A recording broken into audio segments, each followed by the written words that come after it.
से कुछ दिन पहले भी इसी मंदिर में मेरा आना हुआ था, तो महाराज जी ने बड़े दिल खोलकर कहा था, विजयी भव। और महाराज जी पूछने लगे, टिकट का क्या रहेगा? जी वो हाई कमांड देखेगा। बोले हम क्या देखेंगे फिर? बोले विजयी भव। तो जब टिकट का ऐलान उन्होंने खुद ही कर दिया था, इतनी बड़ी शक्ति है। मैं आज यहाँ पर गुर्जर समाज की इस पूरी सरदारी को नमन करती हूँ। उनके साथ साथ आए और सम्मानित साथियों को और बिरादरी को नमन करती हूँ। हमारे शहर के अध्यक्ष साथ आए हैं, सभी मौजूदा सरपंच बैठे हैं, एक सरपंच बैठे हैं, बड़ा लंबा सा मेरा परिचय दे रहे थे पूर्व के मंडल अध्यक्ष। मैं 2-3 बातें रखूंगी। हर व्यक्ति का काम करने का तरीका अलग होता है। हम जो पढ़ते लिखते आए हैं, महाराज जी अगर कहीं गलती हो जाए तो बताइएगा। कहते हैं गुर्जर समाज सबसे बड़ा पुजारी है और उससे बड़ा योद्धा है। जब ये ऐलान करके निकलता है तो कोई युद्ध नहीं हारता। आज आपके समक्ष आपको सेनापति बनाकर इस बच्चे ने सोचा है कि एक ऐसा राजनीतिक युद्ध लड़ना है जिसकी पहरेदारी पर पूरे राजस्थान की चर्चा और नजर है। जब कल टिकट का ऐलान हुआ तो एक पत्रिका ने लिखा, मैं मीडिया पत्रकारों जो यहाँ पर मौजूद हैं आपका बड़ा सम्मान करती हूँ, लिखा गया कि भरतपुर की सबसे महत्वपूर्ण सीट पर एक 30 साल की बालिका को भाजपा ने उतारा। सबसे महत्वपूर्ण सीट पर, और भरतपुर तो वैसे भी राजाओं का गढ़ माना जाता है।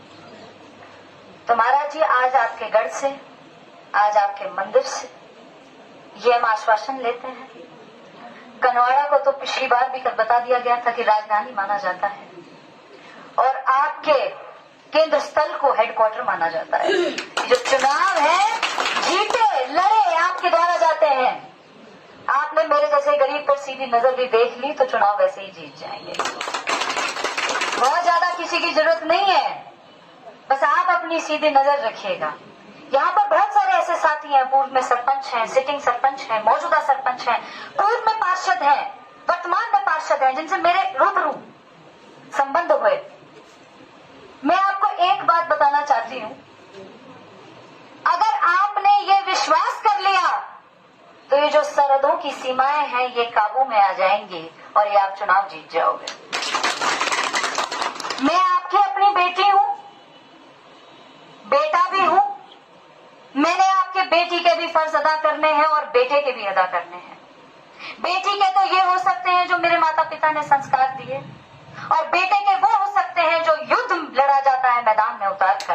अपने पिता का, अपने पूरे समाज का, अपने पूरे 36 बिरादरी का जब सिर ऊंचा किया जाता है वो बेटे का काम होता है। मेरे समाज, मेरे कंधों पर तो वो दोनों काम है। मैं आज आपको एक बात और बता दूं, राजनीतिक बातें नहीं करनी चाहिए मंदिर स्थल में, पर भाजपा सरकार बना रही है बड़ी मजबूती से। और जहां फिलहाल में हम बैठे हैं, मैं ऐलान करती हूं कि कांग्रेस की इस बार जमानत जब्त होगी। यहां से इस बॉर्डर के इलाके से कांग्रेस की जमानत जब्त करके हम भेजेंगे। ये मैं ऐलान करके आपके आशीर्वाद से यहां से निकलना चाहती हूं। हम कांग्रेस के किसी प्रत्याशी को नहीं जानते, हम कांग्रेस की टिकट को, सिंबल को जानते हैं, और आपको जो सिंबल मिला है उसकी शक्ति और पावर को जानते हैं। तो मैं ये ऐलान करती हूं कि हमें प्रत्याशी का नाम नहीं जानना कौन है। इस बार आप विजयी बनके निकलोगे, ये मैं महाराज जी से आशीर्वाद लेती हूँ और ये आश्वासन देती हूँ कि जहां पर कभी पसीने की जरूरत पड़ जाएगी तो नोकशम चौधरी अपना खून बहा देगी। चुनाव तो लड़ने और जीतने लड़े जाते हैं, चुनावों के समीकरण एक रात में बदल जाते हैं।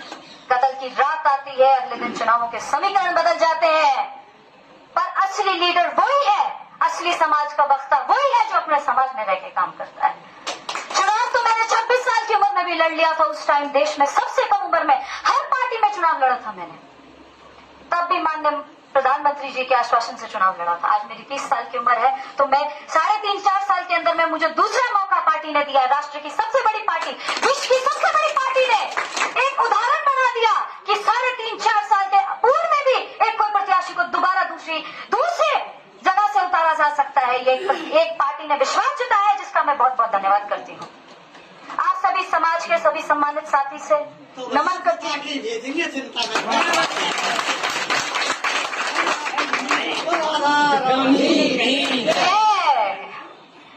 आप सभी का कामा क्षेत्र में सबसे ज्यादा तो जो सुनाई में देता है भ्रष्टाचार है। तो इस बार ये सोचा जाएगा कि ऐलान करके जा रहे हैं कि भ्रष्टाचार मुक्त कामा को बनाएंगे। ना कहीं सड़क है, ना कहीं पानी है, ना कहीं पत्थर गिरे हुए हैं, कहीं रास्ता ही नहीं है। तो कभी मुझे लगता है तरक्की और विकास के मुद्दों पे किसी ने बात ही नहीं की। हाँ, स्वयं का विकास काफी हुआ होगा, चलो वो अलग बात है, पर हम और आप मिलकर इस बार कामा को भ्रष्टाचार मुक्त बनाएंगे। आज से 5 साल पहले भाजपा की सरकार थी, तब भी वादे किए थे चंबल का पानी आएगा, शिक्षा चिकित्सा पर ध्यान दिया जाएगा, लेकिन अभी तक सरकार निकल गई, 10 साल हो गए। ऐसा है कि इस बार जो आपका राजस्थान का चुनाव है, उसको स्वयं देश के यशस्वी प्रधानमंत्री माननीय नरेंद्र मोदी जी देख रहे हैं। जो सांठ-गांठ है, जो पूरा हाईकमान है, उनके हाथ में। पिछली बार भी नरेंद्र मोदी जी देख रहे थे। आपको पूरा भरपूर विश्वास रहे इस बार, जिस तरीके की आप तब्दीली, जिस तरीके के कामा विधानसभा क्षेत्र में भाजपा में गुटबाजी है जी। अभी गुटबाजी के चलते कुछ भाजपा नेता नाराज भी हैं। क्या उन्हें आप बना पाएंगे? गुटबाजी नहीं हो सकती, ये अकेली पार्टी जिसमें गुटबाजी नहीं होती। ये संगठन का संगठित कार्यकर्ता है, नाराज बेशक हो जाएगा, गुटबाजी में नहीं जाता। संगठित कार्यकर्ता भाजपा के अलावा किसी को वोट नहीं दे सकता। हमारे सिखाया जाता है, हम भाजपा के समर्पित कार्यकर्ता हैं, कि आपका प्रत्याशी कमल का फूल है, तो गुटबाजी। कामा विधानसभा क्षेत्र में कल जैसे ही टिकटों का ऐलान हुआ था, ज्यादातर देखने को यही मिला था कि कहीं पर आतिशबाजी या शुभकामनाएं कहीं पर नजर नहीं आई, सिर्फ एक जगह की। कोई बात नहीं, तो ये गुटबाजी तो ही नहीं, गुटबाजी नहीं है। चाहे वो कोई नाराज हो, चाहे खुश हो, सब लोग समर्पित होकर, भाजपा का वर्कर डेडिकेटेड समर्पित वर्कर रहता है, भाजपा को वोट देता है। विधानसभा चुनाव 2019 में आपको टिकट मिला था जी, उसमें आपकी हार हुई थी जी। क्या इस बार आप जीत पाओगे? बिल्कुल, फतेह करके, कामा से फतेह करके जाएंगे। ये रास्ते खुल चुके हैं, आप सभी को धन्यवाद।